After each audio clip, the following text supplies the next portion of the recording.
bertumpah di kertas. Berani, jujur, mandiri, peduli, adil, disiplin, kerja, tanggung jawab, sederhana. seperti No!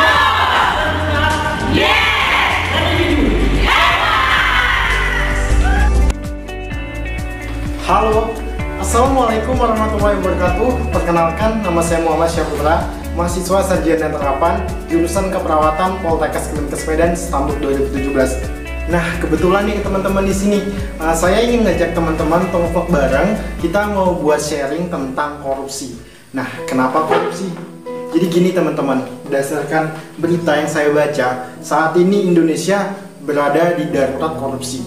Kenapa demikian? Nah, berdasarkan data indeks persepsi korupsi pada tahun 2019, Indonesia berada di skor 40 dari angka 100 dengan urutan 85 dari 180 negara. Jadi kalau kita bandingkan pada tahun sebelumnya, tahun 2018, Indonesia dengan skor 38 berada di urutan 89 dari 180 negara. Bahkan jika kita lihat di tahun sebelumnya, kurva angka korupsi di Indonesia juga mengalami peningkatan yang sangat drastis. Nah, mirisnya lagi teman-teman, di masa darurat pandemi COVID-19 seperti ini pun, kejadian-kejadian korupsi masih terus terjadi di negeri kita. Apakah itu bukan dikatakan dengan darurat korupsi? Lantas, apa peran kita di sana? Tentu dengan memberi pemahaman apa itu korupsi, bagaimana bisa terjadi, apa dampaknya, dan bagaimana cara mencegahnya adalah hal prioritasnya. Nah, jadi dalam vlog kali ini, saya ingin ngajak teman-teman untuk memahami lebih dalam tentang apa itu korupsi.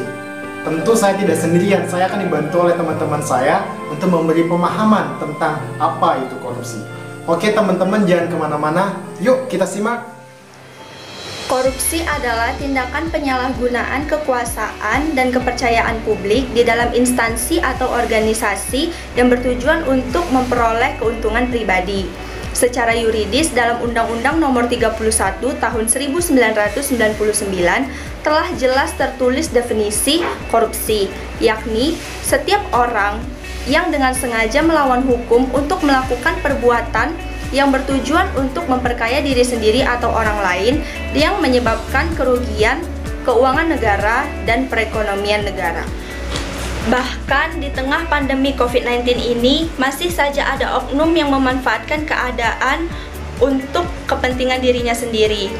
Oknum yang melakukan korupsi mengambil jatah bantuan sosial dari pemerintah yang seharusnya ditujukan kepada masyarakat yang membutuhkan.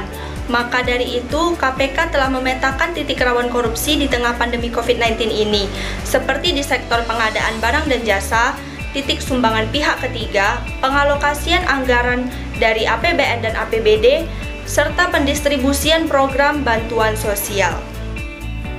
Nah teman-teman, untuk bisa terhindar dari perilaku korupsi, tentu upaya perbaikan perilaku manusia adalah hal yang utama. Dengan menanamkan nilai-nilai anti korupsi di dalam diri kita, maka kita akan terhindar dari perilaku-perilaku korupsi. Nah, apa saja nilai-nilai itu? Keberanian. Jangan takut untuk menjadi berani. Mahasiswa membutuhkan keberanian untuk mencapai sebuah kesuksesan. Tentunya, kesuksesan akan semakin matang jika dibarengi dengan keyakinan. Keyakinan akan semakin kuat jika ilmu pengetahuan juga kuat. Berani mengambil risiko untuk menyelesaikan segala sesuatu tentunya harus dibarengi dengan tanggung jawab.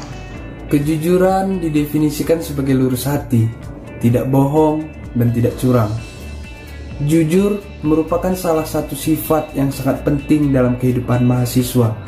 Tanpa sifat jujur, mahasiswa tidak akan dipercaya di kehidupan sosialnya. Nilai kejujuran di lingkungan kehidupan kampus yang diwarnai dengan budaya akademik sangatlah diperlukan.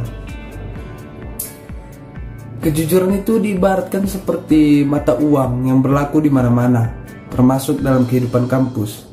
Jika ada mahasiswa yang melakukan tindakan yang tidak jujur, baik itu di lingkungan sosial maupun di lingkungan kampus, maka orang-orang selamanya akan ragu untuk mempercayainya.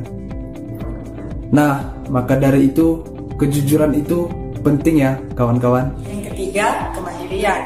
Kondisi mandiri bagi mahasiswa dapat diartikan sebagai proses pendewasaan diri, yaitu dengan tidak bergantung pada orang lain untuk mengerjakan tugas dan tanggung jawabnya.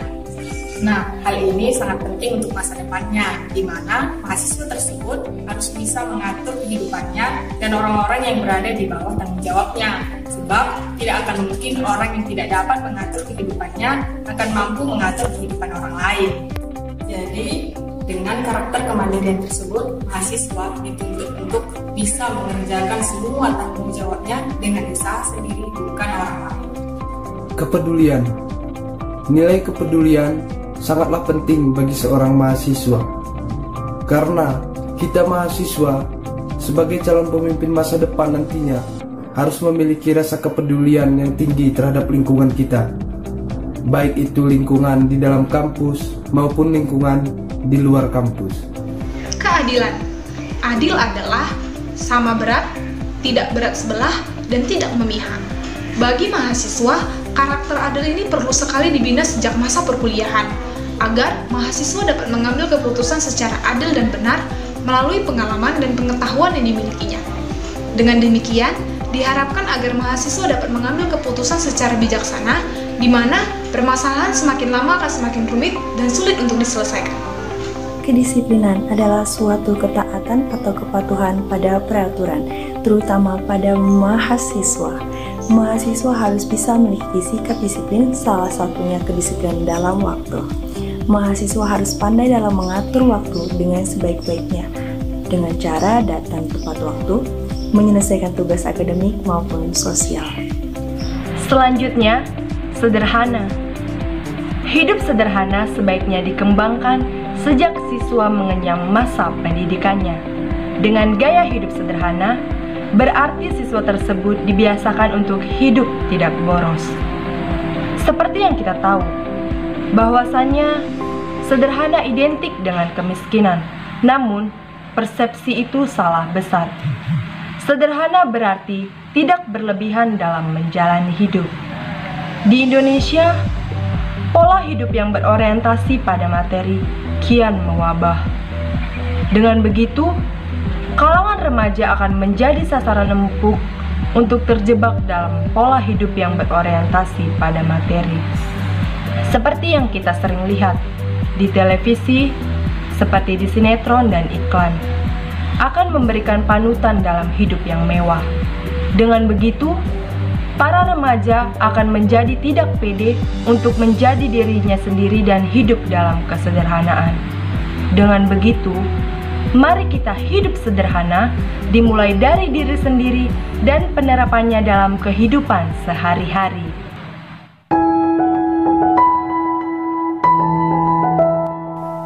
Nah, teman-teman, yang terakhir yaitu kerja keras dan tanggung jawab.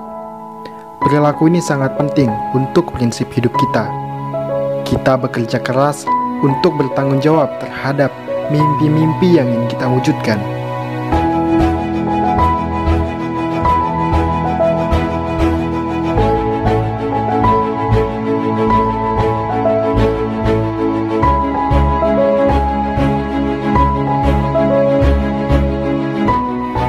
Kita sebagai pelajar, mahasiswa, generasi masa depan harus bekerja keras, kerja cerdas, dan kerja tuntas dalam hidup kita. Dengan begitu, kita akan terhindar dari segala perilaku tercela, termasuk korupsi, dan kita siap untuk menjemput masa depan kita.